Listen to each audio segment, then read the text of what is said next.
2026 ലോഗോസിന് 5 പുസ്തകങ്ങളാണ് പഠിക്കാനുള്ളത്. അതിൽ ആദ്യത്തെ പുസ്തകമായ റൂത്തിന്റെ പുസ്തകത്തിലെ ആമുഖത്തിൽ നിന്ന് പ്രധാനപ്പെട്ട 10 ചോദ്യങ്ങളാണ് ഈ വീഡിയോയിൽ ഉൾപ്പെടുത്തിയിട്ടുള്ളത്. ഇത് നമ്മുടെ പഠനസഹായിയാണ്. പഠനസഹായിയിൽ റൂത്തിന്റെ പുസ്തകം ആമുഖത്തിൽ നിന്ന് 27 ചോദ്യങ്ങളുണ്ട്.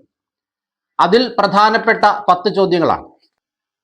ചോദ്യം 1, റൂത്ത് ഏത് ദേശക്കാരിയായിരുന്നു? മൊവാബ്യ. 2, റൂത്തിന്റെ അമ്മായിയമ്മ നവോമി. 3, എവിടെ വച്ചാണ് റൂത്തിന്റെ ഭർത്താവ് മരിച്ചത്? മൊവാബിൽ. 4, റൂത്തിന്റെ പുസ്തകം ആമുഖത്തിൽ റൂത്തിന് നൽകിയിരിക്കുന്ന വിശേഷണങ്ങൾ എന്തെല്ലാം? സുഹൃദിനിയും വിശ്വസ്തയും.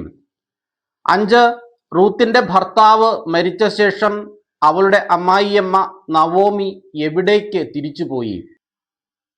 ജെറുസലേമിലേക്ക്.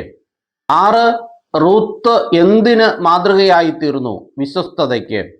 7, റൂത്തിന്റെ ഭർത്താവായി തീർന്ന ബോവാസിന് ആമുഖത്തിൽ നൽകിയിരിക്കുന്ന വിശേഷണം.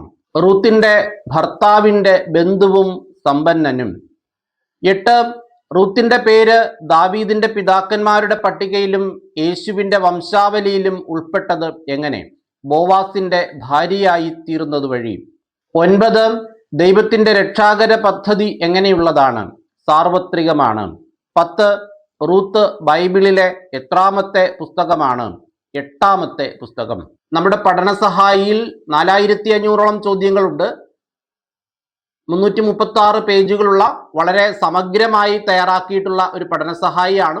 2026 ലോഗോസ് ക്വിസ് പഠനത്തിനു വേണ്ടി 280 രൂപയാണ് നമ്മുടെ പുസ്തകത്തിന്റെ വില. കേരളത്തിൽ എവിടെയായാലും 50 രൂപ മാത്രമാണ് പോസ്റ്റൽ ചാർജ്. കേരളത്തിന് പുറത്ത് ഇന്ത്യയിൽ 100 രൂപയാണ് പോസ്റ്റൽ ചാർജ്. ഒന്നിൽ കൂടുതൽ പുസ്തകങ്ങൾ ഒരുമിച്ച് ഓർഡർ ചെയ്താൽ പോസ്റ്റൽ ചാർജിൽ ഡിസ്കൗണ്ട് ഉണ്ടായിരിക്കും. 5ൽ കൂടുതൽ പുസ്തകങ്ങൾ ഒന്നിച്ച് ഓർഡർ ചെയ്താൽ പോസ്റ്റൽ ചാർജ് സൗജന്യമായി അയച്ചു തരുന്നതായിരിക്കും. 10ഓ അതിൽ കൂടുതലോ പുസ്തകങ്ങൾ ഓർഡർ ചെയ്യുന്നവർക്ക് പുസ്തകത്തിന്റെ വിലയിലും ഡിസ്കൗണ്ട് നൽകുന്നതായിരിക്കും. നിങ്ങളുടെ ഇടവകകളിൽ ലോഗോസ് ക്വിസ് പഠിക്കുന്ന കുട്ടികളെയോ മാതാപിതാക്കളെയോ ഉൾപ്പെടുത്തി കുറച്ച് ആളുകൾ ഒന്നിച്ച് പുസ്തകം ഓർഡർ ചെയ്യുകയാണെങ്കിൽ വില കുറച്ച് പോസ്റ്റൽ ചാർജ് ഇല്ലാതെ അയച്ചു തരുന്നതായിരിക്കും. എല്ലാവരും നന്നായി പഠിക്കുക. എല്ലാ ദിവസവും ഓരോ അധ്യായത്തിൽ നിന്ന് വളരെ പ്രധാനപ്പെട്ട ചോദ്യങ്ങൾ, പഠിക്കാൻ ഇമ്പോർട്ടൻ്റ് ആയിട്ടുള്ള വാക്യങ്ങൾ, ആശയക്കുഴപ്പമുണ്ടാക്കുന്ന ചോദ്യങ്ങൾ എന്നിവയെല്ലാം അപ്ലോഡ് ചെയ്യുന്നതാണ്. ആദ്യമായി വീഡിയോ കാണുന്നവർ ചാനൽ സബ്സ്ക്രൈബ് ചെയ്യാനും പരമാവധി ആളുകളിലേക്ക് ഈ വീഡിയോ ഷെയർ ചെയ്യാനും പരിശ്രമിക്കുക.